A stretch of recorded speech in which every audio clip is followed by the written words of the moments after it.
السلام عليكم ورحمة الله وبركاته. اللهم صل وسلم وبارك على سيدنا محمد وعلى آله وصحبه وسلم. أول حاجة كده عايزة أشكر الناس اللي دخلت قناتي، بجد شكرا ليكم، شرفتوني ونورتوني وخلتوني فرحانة جدا جدا.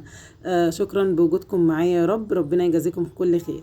الفيديو بتاع النهاردة دي هدية عيد جوازي. أنا بس قبل ما نشوف الهدية واتكلم عنها، الفيديو بتاع النهاردة خاص بكل ست. يعني بص هنتكلم كده وندردش مع بعض واقول لكم انا ليه نزلت الفيديو وايه هو الكلام اللي انا عايزه اوصله لكل ست. اول حاجه، انا عندي هنا كنت دايما بشتكي ان انا ما عنديش دولاب خاص بالحمام يلم لي كل الكركبه بقى، الاريال والكريمات والشامبو، اي حاجه مضايقاني في الحمام المفروض ان يكون في دولاب خاص بالحاجات دي، لان انا طول الوقت عندي كركبه في الحمام وبتبقى مضايقاني. تمام. فجزء من بما ان احنا دخلنا بقى على عيد جواز ال16، كان من يومين، تمينا 16 سنة مع بعض، وكان عيد جوازنا من يومين. لقيته فاجئني بقى بالدولاب ده. لاني انا متضايقه، فقام عامل لي بقى الدولاب القمر ده. وقال لي لمي بقى في حاجتك زي ما انت عايزه كده، وظبطي حمامك وما تبقيش متضايقه من اي حاجه. فدي في حد ذاتها كانت بجد هديه روعه جدا بالنسبه لي، ومبسوطه بيها جدا جدا جدا. انا لسه هنا مركبه الدولاب ده، ركبهولي، وكنت غاسله السجاد والحمام مش نظيف، فانا قلت كمان اصور معاكم الحمام قبل التنظيف، واصوره بقى بعد التنظيف، وبعد ما ارص الحاجه بتاعتي اللي مضايقاني داخل الدولاب، واوريكم الشكل النهائي. تمام. ايه بقى اللي انا عايزه اوصله لكل ست؟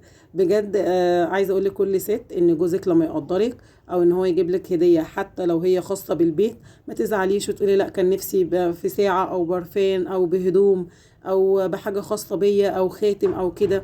طب ما هو ايه يعني جاب لي حاجه خاصه بالبيت؟ طب ما هو كده جاب لي البيت ما جابليش انا، وتقعدي بقى تزعلي وهو كده بقى بيضحك عليا بقى ولا ايه، والكلام اللي احنا عارفينه ده. لا انا عايزه اقول لكل ست بجد في ظل الظروف اللي احنا فيها دي، ان لما جوزك يجيب هدية ليكي وفي نفس الوقت هي في الاساس حاجة للبيت، ده برضو في حد ذاتها شكرا ليه جدا، ويبقى مشكور جدا. وكفاية ان هو بيعمر في البيت وبيجيب هدية، يعني ايه، هدية ليها منفعة بعد كده. هدية أساسية، منها هدية خاصة بيكي هتفرحك، ومنها حاجة خاصة بيكي في البيت. ما ننساش ان كل ست في البيت اي حاجه بتجيلها في البيت برضو بتبقى مبسوطه وفرحانه بيها. فانا عايزه اقول لك كل ست كده شطوره قمر، في عيد جواز، في عيد حب، في عيد اي حاجه، وجوزك قدرك وجاب لك هديه خاصه بالبيت، لازم برضو تكوني مبسوطه وفرحانه وتقدريه وتقولوا له الف مليون شكر ليك وكل سنه وانت طيب.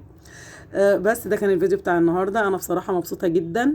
انا هنا كنت خلاص نظفت الحمام، وصبنت كمان الجزء اللي هو دوت الدولاب ده بعد التركيب، ورصيت في حاجتي ومستريحه جدا، والحمام اصبح عندي متناسق كده ونظيف ومفيهوش اي كركبه، وكنت مبسوطه جدا جدا. شكرا ليكم ان انتوا سمعتوني، وشكرا لوجودكم معايا، واتمنى تكونوا فهمتوا يا جماعه قصدي من الفيديو بتاع النهارده. وشكرا لكل راجل بيفكر في بيته وبيجيب هديه حلوه لمراته سواء في البيت او خاصه بيها، وشكرا ليكم، والسلام عليكم ورحمه الله وبركاته.